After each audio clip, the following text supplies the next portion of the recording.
A major update on several bills targeting DEI initiatives here in North Carolina. This morning, our Governor Josh Stein announced he's vetoed 4 bills, including 3 banning DEI practices in state agencies and government as well as public schools. Sean Coffey joins us live outside the legislature tonight. And Sean, there are some efforts now to override the governor's veto.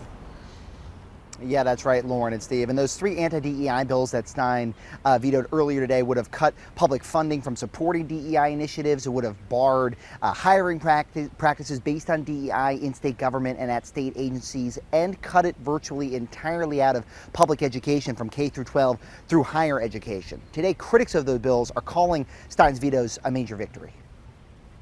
There is some sort of battle between diversity, equity, and inclusion and merit, and that is not the case. For Javita Lee, leveraging diversity, equity, and inclusion efforts in state government and higher education isn't just common sense, it's necessary. We have these policies and programs in space to make sure that we are moving the ball in the right direction, to make sure that everybody has equitable access to all of these things. Lee works with the NC Black Alliance and Advance Carolina and met with us Thursday afternoon after Governor Stein vetoed 3 recently passed anti-DEI bills, a House bill which would bar public funding from promoting DEI measures and would prohibit those hiring practices in state government, and 2 Senate bills which would ban DEI instruction in K through 12 and public institutions of higher education, respectively. We have bigger priorities that we should be focused on rather than creating this false narrative that diversity, equity, and inclusion is somehow a negative thing. And so Republican lawmakers have called the bills common sense reform, saying DEI initiatives have not worked as intended in North Carolina.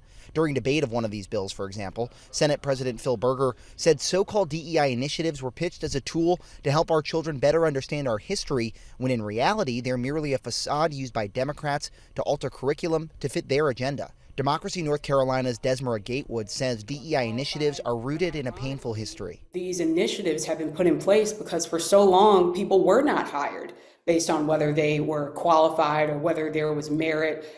People were disproportionately hired based on whether or not they had a certain pedigree. Now the focus turns to what's next and whether Republicans could attempt to override the vetoes. Mitch Kokai with the conservative-leaning Locke Foundation says it's unlikely Republicans have the votes. No Democrats voted for him the first time, so it's very unlikely that Republicans are going to go back and say, well, you didn't like this bill the first time, but now that the governor is against it, don't you want to change sides? I don't see that happening.